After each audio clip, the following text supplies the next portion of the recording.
Good morning everyone. आज हम पढ़ेंगे दीदी का खजाना, जो आपको मिलेगा पेज नंबर 57 में। सभी निकालेंगे पेज नंबर 57, लेसन 8, दीदी का खजाना। खजाना क्या है? दीदी का खजाना क्या है? वो तो हम जब पाठ पढ़ेंगे तब हमको पता चलेगा कि दीदी का खजाना क्या है। लेकिन इस पाठ में हमें साफ सफाई के बारे में बताया गया है। जैसे कि हम लोग हर रोज़ अपने घरों को साफ करते हैं और घरों से निकला कूड़ा कचरा कहीं भी बाहर फेंक देते हैं। हम लोग अपने घर को तो साफ रखते हैं, लेकिन बाहर हम क्या करते हैं? गंदगी फैलाते हैं। तो जितना हम अपने घरों को साफ सुथरा रखते हैं, उतना ही हमें आसपास की सफाई भी रखना जरूरी है। और आज हमारे भारत देश में भी सफाई अभियान बहुत जोरों से चलाया जा रहा है। तो चलिए हम लोग इस पाठ को पढ़ते हैं। शहर के पास एक बस्ती थी। इस बस्ती में कुछ बच्चे रहते थे। बस्ती के नजदीक एक बड़ा मैदान था। बच्चे पूरा दिन उस मैदान में घूमते थे। मैदान में ना पेड़ थे और न पौधे, बस टूटा फूटा सामान था। मैदान शहर की फेंकी हुई चीजों और कचरे से भरा हुआ था। बरसात के दिनों में जगह जगह पानी इकट्ठा हो जाता और मच्छर पैदा होने लगते थे। यानी कि शहर के पास एक बस्ती थी और बस्ती के नज़दीक में एक मैदान था। उसकी स्थिति कैसी थी वो बतलाया गया है कि ना उस मैदान में पेड़ पौधे थे, कुछ नहीं था, सिर्फ चारों ओर गंदगी फैली हुई थी। बस्ती के बच्चे इसी मैदान में खेला करते थे। ये बच्चे स्कूल नहीं जाते थे। उस कचरे में से प्लास्टिक की बोतलें खोजते थे। कचरे के बारे में बच्चे बहुत कुछ जानते थे।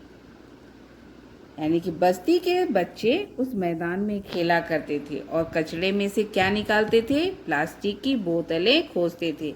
आजकल हम लोग आसपास देखते भी हैं कि बहुत से लोग कचड़ों से कुछ कुछ चुनकर जमा करते हैं। तो वैसे ही बच्चे प्लास्टिक की बोतलें खोजते थे। बताया गया है कचरे के बारे में बच्चे बहुत कुछ जानते थे, है ना, कि कौन सा कचरा में कौन सा सामान काम का है, उन सबको वो चुनते थे। एक दिन चारू उस मैदान के पास से गुजर रही थी। उसके कंधे पर एक थैला था। उसने कचरे से बोतलें निकाल रहे इन बच्चों को देखा। फिर उसने मैदान को देखा।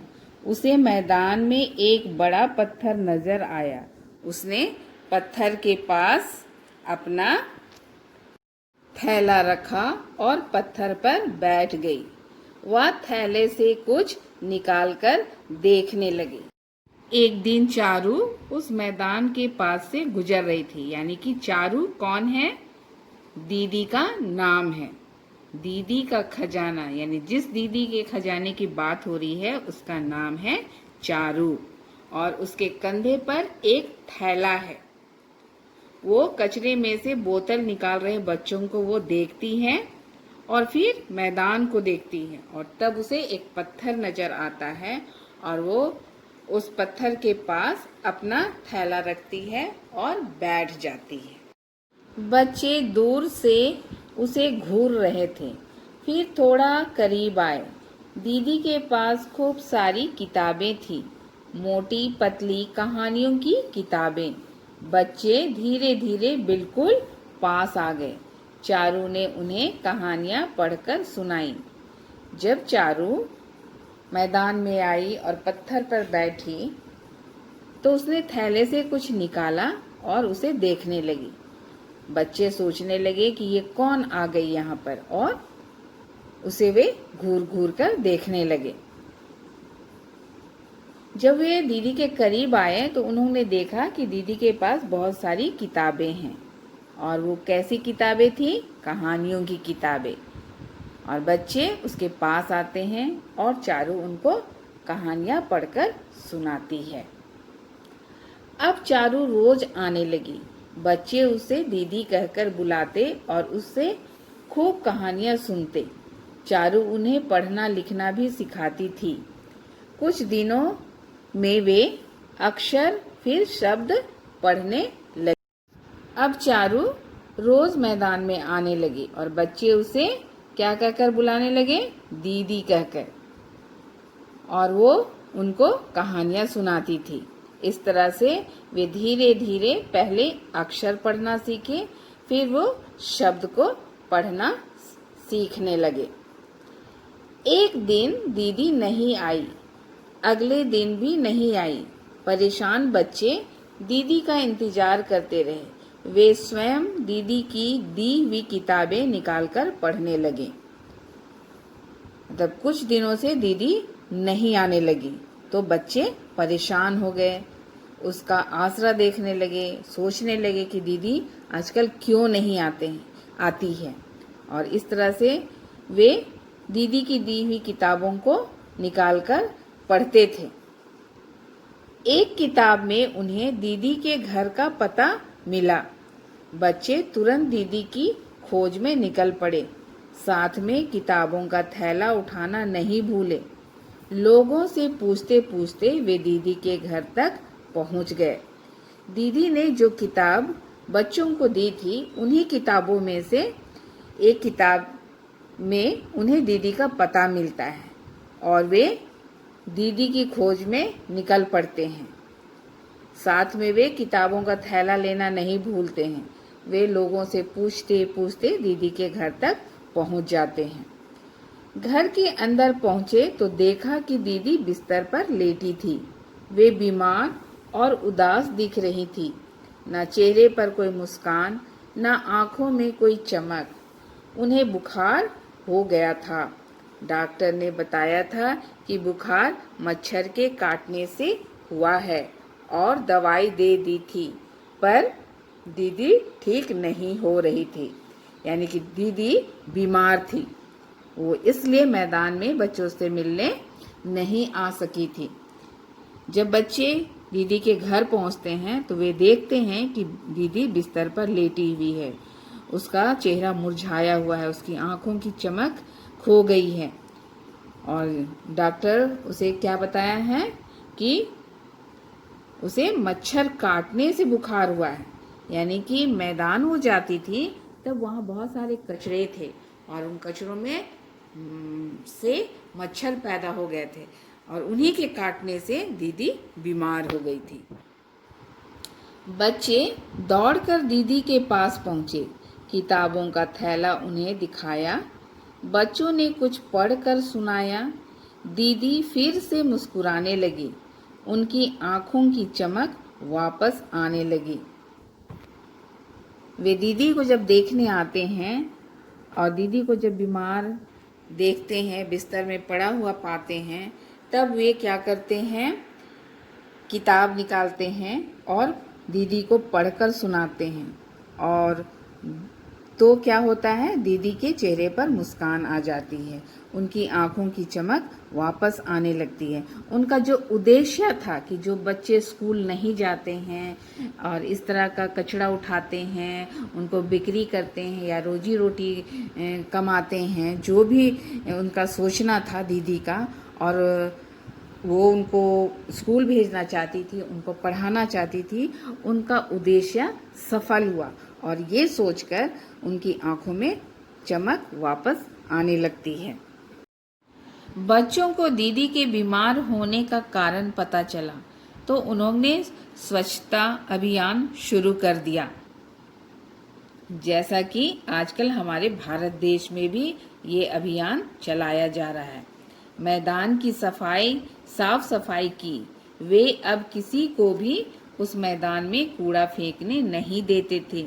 उन्होंने दीदी के बैठने की जगह को भी खूबसूरत बना दिया था।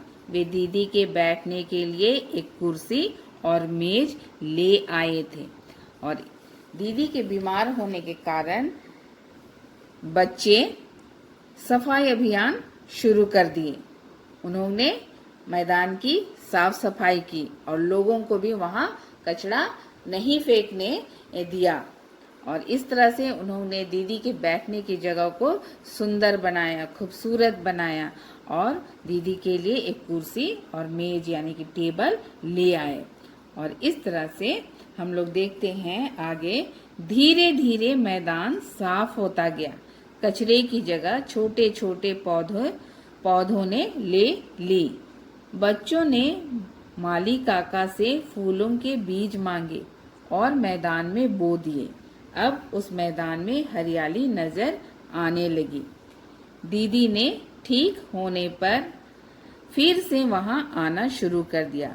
वे मैदान देखकर बहुत खुश हुई। वे रोज शाम को अपने खजाने यानी कि ढेर सारी किताबों के साथ आती, बच्चों को पढ़ाती और अच्छी अच्छी बातें बताती। इस तरह से धीरे धीरे मैदान साफ होता गया और कचरे की जगह कौन ले लिया? छोटे छोटे पौधों ने ले लिया। वे बच्चे क्या किए? माली काका से फूलों के बीज मांग कर लाए और मैदान में बो दिए और इस तरह से मैदान में हरियाली नजर आने लगी। आप जैसे मैदान में देख रहे हैं चारों ओर फूल, पेड़, पौधे और बच्चे किस तरह से उसको क्या कर रहे हैं?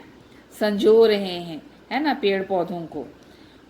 और जब दीदी ठीक हो जाती है तो फिर से वो वहां आने लगती है और मैदान को देखकर बहुत खुश होती है और वो क्या करती है? रोज शाम अपने खजाना क्या है?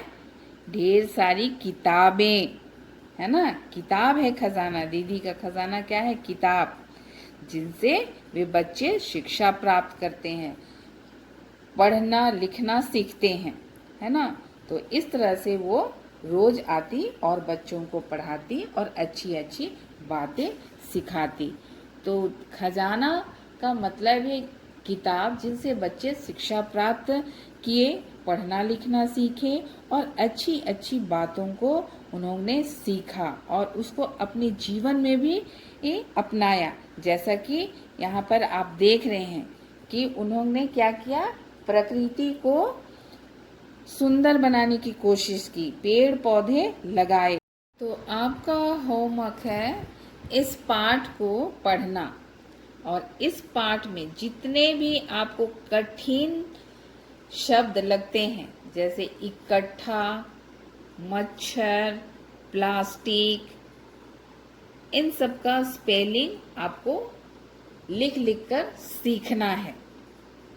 तो इस तरह से आप पूरे पाठ में खोजेंगे तो बहुत सारे कठिन शब्द आपको मिलेंगे। तो सभी का स्पेलिंग आपको याद करना है और पाठ के अंत में जो शब्दार्थ दिया हुआ है उसको आपको कॉपी में लिखना है।